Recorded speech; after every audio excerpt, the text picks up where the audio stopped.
आप सभी को अहोई अष्टमी की हार्दिक शुभकामनाएं। हमारे यहाँ बहुत सीधे तरीके से अहोई अष्टमी की पूजा करते हैं। चलिए करते हैं। तो जहाँ पे मुझे चौकी लगानी थी वहाँ पे मैंने नीचे पहले सफाई कर ली और वहाँ पे चौकी रखी है। अब चौकी को हम कर लेंगे गंगा जल से शुद्ध। गंगा जल से शुद्ध करने के बाद हम चौकी को में बिछाएंगे लाल वस्त्र। लाल वस्त्र बिछाने के बाद हम लगाएंगे यहाँ पे अहोई अष्टमी का कैलेंडर। आप फ़ोटो भी ले सकते हैं, लेकिन मेरे यहाँ ना ये दिवाली तक रहती हैं, तो फिर मैं यहाँ पे कैलेंडर ही यूज़ करती हूँ, क्योंकि फ़ोटो हमेशा ना सफाई के लिए इधर उधर खिसकानी पड़ती है। तो फ़ोटो लगा लिए मैंने, फ्रेम कैलेंडर लगा लिया। अब चौकी में रखेंगे थोड़े से अक्षत और अपने दोनों जो कलश है ना, इनको हम पानी से भर लेंगे। मेरे यहाँ पे मतलब मैं इनको हमेशा से यही 2 कलश यूज़ करती आई। जब से मेरा बेटा हुआ है मैं मिट्टी के कलश नहीं लाई। जब मेरा बेटा हुआ था तब मैं ये ख़रीद के लाई थी और मैं हर साल यही वाले कलश यूज़ करती हूँ।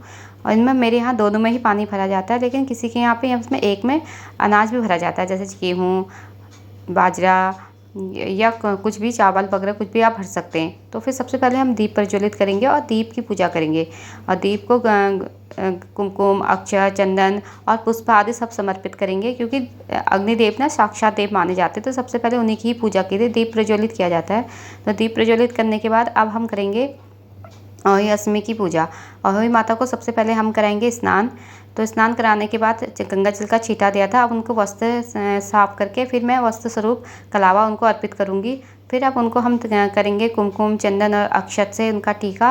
और यहाँ पर जितनी भी फ़ोटो में भगवान जी होते हैं ना, जैसे गणेश जी होते हैं, माँ सरस्वती माता होती हैं, इसके अलावा सूरज चाँद होते हैं और सातों जो भाई वो होते हैं, सबको यहाँ पे टीका किया जाता है। तो सबको टीका करने के बाद हम पुष्प समर्पित करेंगे। फिर हम आएंगे अपने कलशों में तरफ। अपने कलशों में हम सबसे पहले स्वास्तिक बनाएंगे। दोनों कलशों में स्वास्तिक बनाएंगे और एक के ऊपर एक को रखेंगे। उनके ऊपर हम रखेंगे कटोरी। कटोरी में रखेंगे कोई भी अनाज रख सकते हैं। मैंने यहाँ पे अक्षत रखे हैं और ये अक्षत भर के रखने होते हैं। उसके बाद क्या होता है, हम इनको अक्षतों को ना, मैं तो पंडित जी को देती हूँ, पता नहीं औरों के यहाँ क्या करते हैं, लेकिन मैं इनको अच्छे से पूरा भर के रखती हूँ। और फिर इस पूरा ये इतना तो होता है कि पंडित जी का एक टाइम का खाना इसमें बन जाए, फिर इसको हम पंडित जी को दे देती हूँ। और इसी के ऊपर अब मैं पहनाऊँगी अपने जो अहोई अष्टमी की माला होती है ना, उसको। सबसे पहले अहोई अष्टमी माता को गंगा जल से स्नान करा देंगे, क्योंकि वो 1 साल से ऐसी रखी हुई हैं। फिर इनको भी टीका करेंगे, इनको भी कुमकुम, चंदन, पुष्प आदि सब समर्पित करेंगे।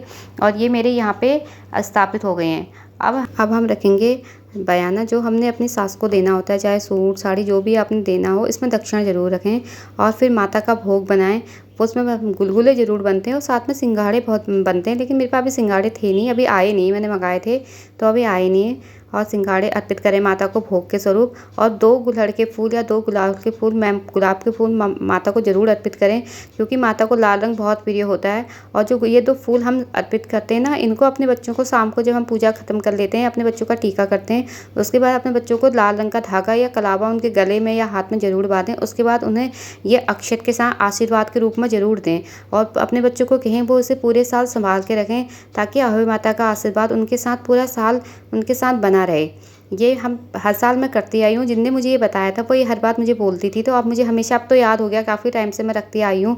तो अहोई माता का ये आशीर्वाद होता है। उसके बाद हम करेंगे कथा। कथा सुनने के बाद ना, कथा के बाद हम यहाँ पे सूर्य देव को अर्घ्य देते हैं। तो जो हम गेहूँ से जो कथा सुनते हैं, उन गेहूँ में से किसी के यहाँ कथा एक ही बार सुनी जाती है, पूजा किसी के यहाँ 2 बार होती है, किसी के यहाँ केवल सूरज को जल दे के, अर्घ्य दे के खाना खा लिया जाता है। तो मैं इन जो गेहूं के होते हैं इनके 2 हिस्से करती हूँ। एक आधे हिस्से में सूर्य देव को अर्घ्य देती हूँ, आधे हिस्से से मैं देती हूँ तारों को अर्घ्य। तो कथा करने के बाद हम इनमें अर्घ्य देंगे सूर्य देव को।